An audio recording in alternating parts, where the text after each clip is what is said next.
La nuit. Dans le ciel, des milliers de vies glissent à 10 000 mètres au-dessus des océans, bien à l'abri dans des cocons de métal. Pour tous ces voyageurs, la technologie est une promesse. On s'endort quelque part, on se réveille ailleurs. C'est une certitude, c'est comme ça que ça marche. Eh bien, voici l'histoire du jour où cette certitude a complètement volé en éclats. On est le 8 mars 2014 et le vol MH370 est un vol d'une banalité absolue. 38 minutes après le décollage, l'avion est à son altitude de croisière. Le contrôle aérien malaisien donne une instruction de routine, passer le relais au Vietnam. La réponse qui vient du cocktail est calme, sereine, 5 mots. Bonne nuit, malaisien 370. Ce sont les derniers mots. 2 minutes plus tard, c'est le silence. Un silence total, absolu. Tout était parfait, vraiment. Un avion réputé fiable, un équipage des plus expérimentés, 227 passagers qui, pour la plupart, dorment tranquillement. Tout le monde a confiance dans ce pacte qu'on a avec la technologie moderne. Une simple traversée dans le velours de la nuit asiatique. Rien de plus. Aux commandes, on a le commandant Zahari Ahmad Shah, un des pilotes les plus respectés de la compagnie. Plus de 18 000 heures de vol, c'est dire son expérience. À ses côtés, le jeune copilote Farik Abdulhamid. Et l'avion lui-même, c'est un titan des airs, un Boeing 777, connu pour sa fiabilité quasi infaillible. Bref, le décor parfait pour une nuit sans la moindre histoire. Et puis, c'est le basculement. 2 minutes à peine après ce fameux bonne nuit, l'avion, pour le monde de l'aviation civile, n'existe tout simplement plus. Aucun message de détresse, pas d'appel Mayday, pas le moindre signal d'un problème, le silence est parfait. En fait, il est même trop parfait. Ce qui a disparu, en réalité, c'est le transpondeur de l'avion. C'est sa signature électronique. Sur les écrans des contrôleurs aériens, le petit point lumineux identifié comme MH370 clignote une dernière fois. Et plus rien. Il s'évanouit. L'avion vient d'être littéralement effacé de la carte du monde. Au lever du jour, forcément, c'est l'angoisse. L'avion n'a jamais atterri à Pékin. Une opération de recherche immense est lancée en mer de Chine méridionale, là où on a vu l'avion pour la dernière fois. Des dizaines de navires, d'avions, tout le monde quadrille la zone. Mais ils ne trouvent rien, absolument rien. Et pour cause, tout le monde cherche au mauvais endroit. C'est quelques jours plus tard qu'une révélation fracassante va émerger, tout droit sortie du secret des salles de crise militaire. En fait, l'avion n'a pas disparu pour tout le monde. Il est devenu une sorte de fantôme, et quelqu'un l'a vu. Et c'est là qu'une différence technologique absolument cruciale entre en jeu. Le radar civil, lui, il a besoin que l'avion s'identifie en permanence grâce à son transpondeur. Si le transpondeur est coupé, l'avion devient invisible. Mais le radar militaire, lui, il est beaucoup plus basique. Il envoie une onde et il attend simplement qu'un écho métallique lui revienne. Il ne sait pas qui il voit, mais il voit qu'il y a quelque chose. Et cette nuit-là, il a vu quelque chose. Donc le point crucial, c'est ça.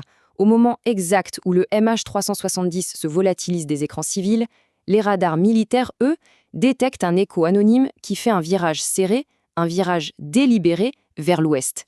L'avion n'est pas tombé. Quelqu'un aux commandes l'a fait dévier de sa route, a coupé toutes les communications et l'a fait voler comme un spectre. L'avion disparaît alors une deuxième fois, en sortant de la portée des radars militaires, semblant se diriger vers l'immensité de l'océan Indien. Le monde pense l'avoir perdu pour de bon. Sauf que le vrai coup de théâtre, la révélation qui va tout changer, elle vient de l'espace. Alors, comment ça? Grâce à un satellite de la société britannique Inmarsat. Ce satellite est programmé pour, en gros, appeler le système de communication de l'avion une fois par heure, juste pour vérifier qu'il est toujours allumé. C'est ce qu'on appelle un ping, une sorte de poignée de main électronique. Et là, les ingénieurs ont une idée de génie. Et si le satellite avait continué à discuter avec l'avion fantôme? La réponse qu'ils trouvent va glacer le sang du monde entier. Oui. Après sa disparition totale des radars, le système du MH370 a continué de répondre aux satellites. Pas une fois, 7 fois. La conclusion est juste stupéfiante. L'avion a continué de voler en silence pendant 7 longues heures après que le copilote a dit « Bonne nuit ». Pendant tout ce temps, 239 personnes ont été transportées vers un lieu totalement inconnu, à bord d'un avion qui, pour le reste du monde, n'existait tout simplement plus. En calculant le temps de réponse de chaque ping, les ingénieurs ont pu déterminer non pas une position exacte, mais une distance par rapport au satellite. Ça a dessiné 2 énormes arcs de cercle sur la carte du monde, 2 trajectoires possibles. Un arc nord qui traverse des espaces aériens surmilitarisés, très improbable, et un arc sud qui pointe vers le néant absolu, le sud de l'océan Indien. C'est là que l'avion, selon toute vraisemblance, a terminé son vol. Cet ensemble de preuves, aussi incroyable soit-elle, a donné naissance à 4 grandes familles de théories. Chacune essaye, à sa manière, d'expliquer ce qui semble tout simplement inexplicable. D'abord, il y a la théorie d'un acte délibéré du pilote. Ça s'appuie sur la précision des manœuvres et sur une simulation de vol assez similaire retrouvée sur son ordinateur personnel. Mais le gros point d'interrogation, c'est le mobile. Pourquoi ? Ensuite, l'hypothèse d'un détournement par des pirates de l'air. Le vol a été mené avec un professionnalisme assez bluffant, mais qui ? Et surtout, pourquoi ? Aucune revendication n'a jamais été faite. Troisième piste, un accident en cascade. Par exemple, un incendie qui aurait neutralisé l'équipage, laissant l'avion voler en pilote automatique. Mais ça explique très mal le virage initial, si précis, si délibéré.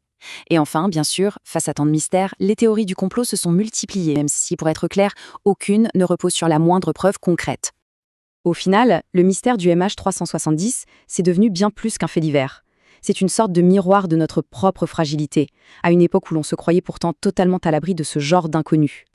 Parce qu'au-delà de la technique, au-delà de l'enquête, il y a l'humain, il y a 239 personnes qui, pendant 7 heures interminables, ont voyagé à travers la nuit à bord d'un avion fantôme vers un destin que le monde ne connaîtra peut-être jamais.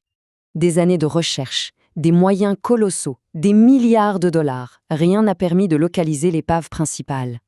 Seuls quelques débris, emportés par les courants sur des milliers de kilomètres, sont venus s'échouer sur les côtes africaines. Ça a confirmé la thèse du crash dans l'océan Indien, oui, mais sans livrer le secret le plus important, celui des boîtes noires. Et ça nous laisse avec cette question. Une question absolument vertigineuse. Comment, à notre époque, à l'ère de la surveillance totale, un avion de 400 tonnes peut-il, tout simplement, disparaître ? Ça nous rappelle que malgré tous nos satellites, tous nos radars, il suffit d'une seule action, d'une seule défaillance pour basculer dans les ténèbres. Et pour retourner à l'âge des cartes vierges. Le silence radio est, encore aujourd'hui, toujours possible.